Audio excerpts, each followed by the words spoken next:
It's been a minute since my last video because I've been working on a big project. This is what I'm calling a Fidgety Rag Quilt. I made it for the babies that join their moms when our church women's group meets. Collectively, our ladies have experienced some pretty heavy trials, challenges, and losses lately, but we've also experienced real joy, particularly as we've welcomed new babies. This project was therapeutic for me as a way to focus on and celebrate the joy. I wanted to share the process in case you're looking to infuse some joy into your next big project. Aside from my sewing machine and standard sewing notions, I found one accessory and one tool that helped the project go smoothly. Though not necessary, I highly recommend using a walking foot and spring-assisted scissors for a project like this. For this quilt, I used cotton flannel to create 10-inch blocks, most having a feature to attract little eyes and fingers.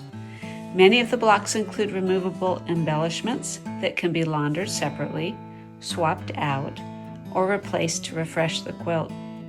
You can see some of these on the block's exteriors, but I also have D-rings installed inside some of the pockets. The process of creation included several steps. First, I curated all of the materials. These came from my own stash of remnants and notions, plus the stashes of friends. I chose a unifying woodlands theme. Second, I took photos of each of the fabric selections and used my computer to plan the quilt layout. I used the tables feature of my word processor to make a grid, and then I used the image fill formatting option and my photos to lay out my design.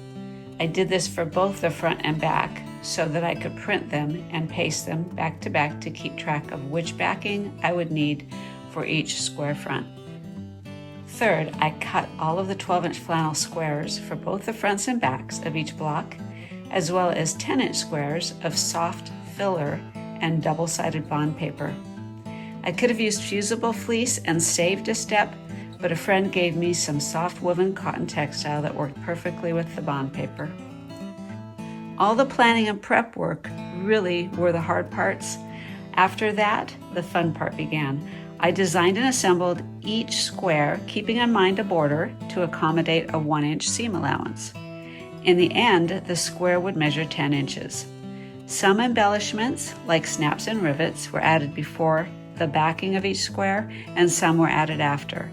I took care to make sure that each square ended up with stitching or quilting going through them to permanently secure the layers. With all of my squares created, I sewed them together to make rows. I sewed the squares right sides together using a 1-inch seam allowance, and once I had my rows, I sewed the rows together, and finally I sewed a 1-inch seam allowance around the entire perimeter of the quilt. This is where the walking foot was a game changer. After assembling the entire quilt, I used spring assist scissors to create a fringe on each and every seam, including the perimeter seam. The final step was to launder the finished quilt. I removed many of the removable items, then used a quick cycle on my machine before drying it on medium heat in my dryer. The key here is to stop the dryer every 10 or 20 minutes to clean out the lint trap. And that's it. I'm not a quilter, but this project was a good learning experience, and I found it fun incorporating some of my bag making skills. The rag quilt design worked perfectly for the fidget quilt, and I love the way it all came together. If you have any questions or fun suggestions, drop them in the comments below. If you appreciate this content, please like and subscribe. And until next time, happy sewing.